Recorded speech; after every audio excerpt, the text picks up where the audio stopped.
Ici, dans notre propre pays, l'ambassadrice israélienne a taxé de terroristes tous ceux qui ont été tués lundi, y compris les enfants et les bébés. Alors j'ai entendu, Monsieur le ministre, que vous l'avez convoqué. Convoquer, c'est bien, mais je crois qu'il faut aller plus loin que ça. Nous estimons avec le PTB qu'il est temps d'expulser cette ambassadrice pour de tels propos. Chers collègues, permettez-moi d'abord d'exprimer toute ma solidarité avec le peuple palestinien qui souffre beaucoup aujourd'hui. Et, Monsieur le ministre, j'aurais voulu vous interpeller sur cette situation intenable.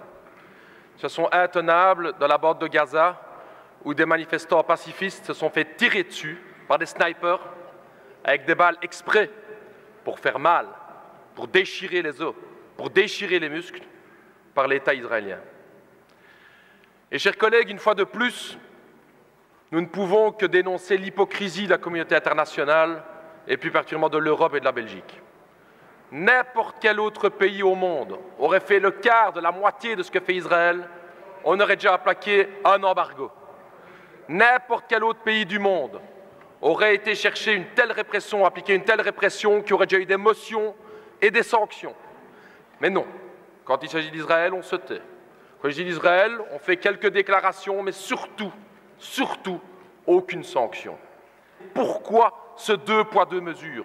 Pourquoi tellement intervenir contre les autres pays et jamais prendre des sanctions contre Israël? Ça, c'est la question que l'ensemble des peuples du Sud nous pose comme question. Pourquoi cette hypocrisie? Ici, dans notre propre pays, l'ambassadrice israélienne a taxé de terroristes tous ceux qui ont été tués lundi, y compris les enfants et les bébés. Alors j'ai entendu, Monsieur le ministre, que vous l'avez convoqué. Convoquer, c'est bien, mais je crois qu'il faut aller plus loin que ça. Nous estimons avec le PTB qu'il est temps d'expulser cette ambassadrice pour de tels propos. Lorsque le peuple sud-africain se battait pour l'égalité des droits, ils sont battus contre l'apartheid, comme l'apartheid aujourd'hui existe en Israël. Seules des sanctions internationales et la lutte du peuple sud-africain ont permis de lever l'apartheid dans ce pays. Il n'y a pas d'égalité entre le colonisé et le colonisateur, comme il n'y avait pas d'égalité entre le peuple noir en Afrique du Sud et l'État sud-africain. C'est ça la question, c'est ça l'hypocrisie dans laquelle on est. Il n'y a pas deux côtés à voir. Il est temps de prendre parti. Et prendre parti, vous le savez tous ici, et c'est ça l'hypocrisie.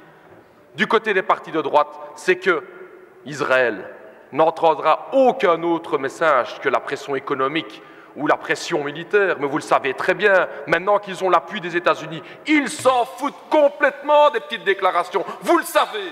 Et c'est ça qui est hypocrite. Un petit fax qu'on envoie, une petite convocation. Il est temps de prendre des mesures aujourd'hui parce qu'il y a un peuple palestinien dans la bande de Gaza. 95% de l'eau n'est pas potable. Que ferions-nous? Que ferions-nous si nous étions là? 45% de chômage, et on regarde. Alors cette hypocrisie à l'Union européenne, M. Reynders, il serait temps de la dénoncer, et si vous voulez vraiment faire avancer les choses, vous auriez pu prendre un acte bilatéral qui est celle d'expulser l'ambassadrice, comme l'autorité belge, vous auriez pu le faire, et c'est regrettable que vous ne le faites pas, et c'est vraiment hypocrite.